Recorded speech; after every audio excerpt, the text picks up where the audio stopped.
अस्सलाम वालेकुम। सितारों के सफ़र पर खुश आमदीद।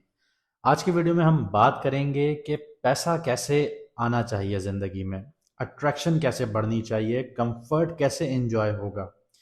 ये एक प्लेनेट है जो इन सारी चीज़ों को कंट्रोल करता है, आपकी लव लाइफ को कंट्रोल करता है, आपके रोमांस को कंट्रोल करता है।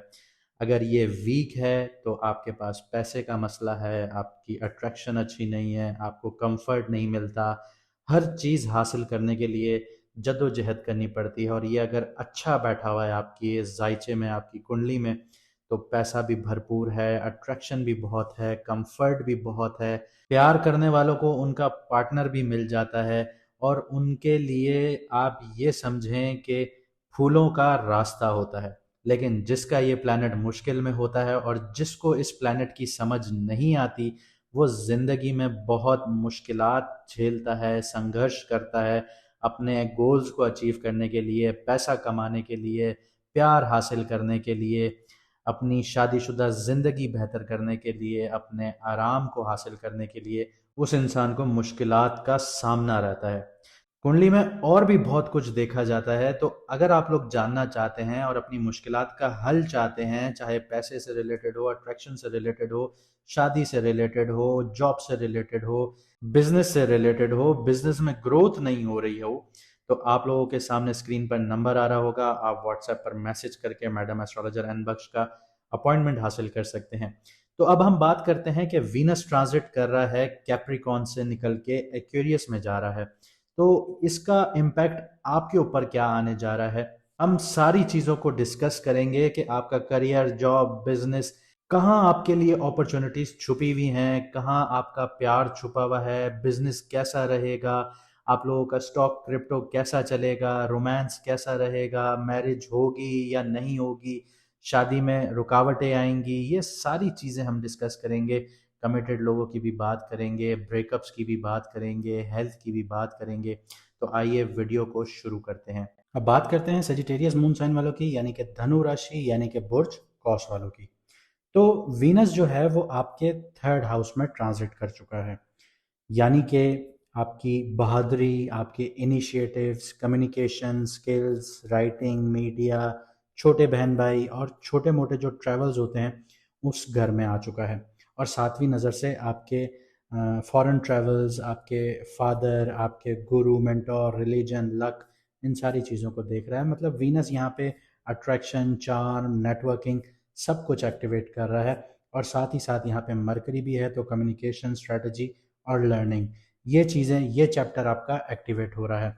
इसलिए जो ट्रांजिट है ये आप लोगों की मूवमेंट, आप लोगों की वॉइस और विजिबिलिटी, आपका बोलना, लिखना, आपका देखना, ये सारी चीज़ें एक्टिवेट हो रही हैं। तो सबसे पहले इसका इम्पैक्ट आपकी जॉब और करियर पर क्या आता है उस पर बात करते हैं। तो कम्युनिकेशन बेस्ड जो रोल्स हैं, अगर आप लोग किसी कम्युनिकेशन बेस्ड जॉब में हैं, एडमिनिस्ट्रेटिव जॉब में हैं, जहाँ पे आपको कस्टमर डीलिंग करनी पड़ती है, वो लोग अब शाइन करेंगे। इंटरव्यूज़, नेगोशिएशंस जो हैं और मीटिंग्स वगैरह जो हैं वो आप लोगों के लिए अब फेवरेबल होना शुरू हो जाएंगी। तो अगर आप लोग जॉब की तलाश कर रहे हैं तो आप लोगों के इंटरव्यूज़ अब यहाँ पे कामयाब होना शुरू होंगे। मीटिंग कर रहे हैं, क्लाइंट्स को आप लोगों ने हासिल करना है, तो नेगोशिएशंस आप लोगों की बहुत अच्छी होना शुरू हो जाएंगी, आपके फेवर में आना शुरू हो जाएंगी। लेकिन एक सवाल मैं आपसे पूछता हूँ, कमेंट सेक्शन में जवाब दीजिएगा। क्या आपके पास स्किल्स हैं? क्या आप उन्हें कॉन्फिडेंटली प्रोजेक्ट कर रहे हैं या नहीं? ये कमेंट सेक्शन में ज़रूर जवाब दीजिएगा। अगर कर रहे हैं तो आपकी प्रोएक्टिव जो अप्रोच होगी वो आपको रिकग्निशन भी दिलवाएगी, आपको ग्रोथ भी दिलवाएगी। और अगर आप लोग हेजिटेंट हैं तो आप लोगों के चांसेस जो हैं वो मिस हो जाएंगे। फिर इसी तरह लोग जो कहते हैं कि अगर इतनी अच्छी प्लानिटरी पोजीशन है तो हमें कुछ क्यों नहीं मिलता। अरे भाई, जब आप घर पे बैठते हैं, घर पे बैठे हुए बेड पे लेटे हुए हैं, सारा दिन रील्स स्क्रॉल कर रहे हैं, कोई हसल नहीं कर रहे, कोई मेहनत नहीं कर रहे, तो आपको क्या ही मिलेगा। तो आगे बढ़ते हैं, बिजनेस वालों की बात करते हैं। तो आप लोगों के ग्रो होने के चांसेस हैं। जो लोग सोशल मीडिया से जुड़े हुए हैं, कंटेंट क्रिएशन से जुड़े हुए हैं, मार्केटिंग से जुड़े हुए हैं, पीआर के बिजनेसेस में हैं, सेल्स से जुड़े हुए हैं, फ्रीलांसिंग से जुड़े हुए हैं, ऑनलाइन एजुकेशन सिस्टम से जुड़े हुए हैं, तो उन लोगों की अब ग्रोथ होगी, उन लोगों को विजिबिलिटी मिलेगी, उन लोगों को क्लाइंट्स मिलेंगे, आप लोगों को बच्चे मिलेंगे पढ़ाने के लिए जो एजुकेशन सेक्टर में जुड़े हुए हैं, तो यहाँ पे अब आप लोगों की ग्रोथ होगी।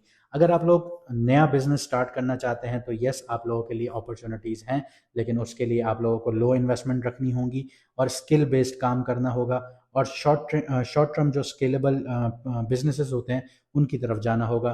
तो यहाँ पे अगर इन 3 चीज़ों को आप लोगों ने फॉलो कर लिया तो आपके बिजनेस सक्सेसफुल होना शुरू हो जाएंगे। इसके अलावा जो लोग हाफ बेक्ड आइडियाज़ को लॉन्च करेंगे तो वो लोग यहाँ पे फंसना शुरू हो जाएंगे। उनकी अगर रिसर्च प्रॉपर नहीं होगी, स्किल्स नहीं होंगे, या एक चीज़ कम होगी, इन्वेस्टमेंट बहुत ज़्यादा कर देंगे कि हमें बस बड़ा महल बना के ही बिजनेस करना है, तो वो यहाँ पे डूब सकते हैं। क्रिप्टो और स्टॉक वाले लोगों की बात करते हैं तो क्विक एनालिसिस और फास्ट डिसीजंस यहाँ पे आप लोगों का फेज यहाँ पे एक्टिवेट होता है। तो वीनस जो है यहाँ पे प्रॉफिट के साथ थ्रिल भी देता है आप लोगों को। तो पेपर ट्रेडिंग और टेस्टिंग जो है वो आप लोगों के लिए बेहतर रहेगी। ओवर ट्रेडिंग करेंगे तो वो आप लोगों को मुश्किल में डालेगी, उसमें आप लोगों ने एहतियात करना है। आगे बढ़ते हैं, आपके लव, रोमांस और मैरिज की बात करते हैं। तो सबसे पहले सिंगल्स को देख लेते हैं। तो इस दौरान आप लोगों की जो फ्लर्टेशन है वो बहुत ज़्यादा स्ट्रांग होना शुरू होगी। अट्रैक्शन जो है वो अब आप लोगों के कन्वर्जेशन स्टाइल और कम्युनिकेशन स्टाइल के थ्रू होंगी। यहाँ पे एक चीज़ बताता चलूँ कि जो अब आप लोगों के कनेक्शंस बनेंगे ना, वो आप लोगों के अल्फाजों के थ्रू बनेंगे, आप लोगों की वाणी के थ्रू बनेंगे, लेकिन जो उसमें फीलिंग्स होंगी ना वो आप लोगों को खुद डेवलप करनी पड़ेंगी। अब बात करते हैं कमिटेड लोगों की, मैरिड लोगों की। तो कम्युनिकेशन आप लोगों की इम्प्रूव होगी, मिसअंडरस्टैंडिंग्स आप लोगों की क्लियर होना शुरू होंगी। तो बस आप लोगों को अपने वर्ड्स पर बहुत ज़्यादा फोकस होना होगा। लेकिन वीक एरिया ये है कि अगर आप लोगों ने वर्ड्स का मिसयूज़ करना शुरू किया तो आर्ग्यूमेंट्स बढ़ना शुरू हो जाएंगे। इसके अलावा ब्रेकअप्स भी पॉसिबल हैं, लेकिन सिर्फ उनके जो बोलने में अपनी टोन को हार्श रखते हैं, अपने अल्फाजों को हार्श रखते हैं, तो आप लोग ब्रेकअप्स भी देखेंगे, क्योंकि ये आपकी कम्युनिकेशन का दौर है। आगे हेल्थ की बात करते हैं तो आप लोगों का नर्वस सिस्टम एक्टिवेट हो जाता है, आप लोगों के शोल्डर्स एक्टिवेट हो जाते हैं, तो आपका shoulder, neck pain, anxiety, restlessness, ये सारी चीज़ें एक्टिवेट हो जाती हैं। ओवर थिंकिंग जो है वो आप लोगों की स्लीप को डिस्टर्ब करेगी। तो जो भी आप लोगों को इशू हो, डॉक्टर को फ़ौरन रुजू कीजिए, डॉक्टर को फ़ौरन दिखाइए। और ये जितने भी पेन्स मैंने आपको बताए हैं, एंजाइटी ट्रिगर होना या आप लोगों के शोल्डर या नेक से पेन रिलेटेड जो चीज़ें हैं, ये आप लोगों ने इनको टाइमली इनको आप लोगों ने क्योर करना है, टाइमली इनको आप लोगों ने ट्रीट करवाना है। तो जाने से पहले इतना कहूँगा कि अगर आप लोगों की ज़िंदगी में मसले चल रहे हैं तो आप लोग अपॉइंटमेंट ले सकते हैं। व्हाट्सएप का नंबर आपकी स्क्रीन पर आ रहा होगा। अगर आप लोग अपना मून साइन जानना चाहते हैं तो कमेंट सेक्शन में अपनी ओरिजिनल डेट ऑफ बर्थ लिखिए। और अगर आप लोगों को वीडियो अच्छी लगी तो लाइक, शेयर और कमेंट में अपनी राय ज़रूर बताइएगा। मुझे दीजिए इजाज़त, मिलते हैं अगली वीडियो में सितारों के सफ़र पर।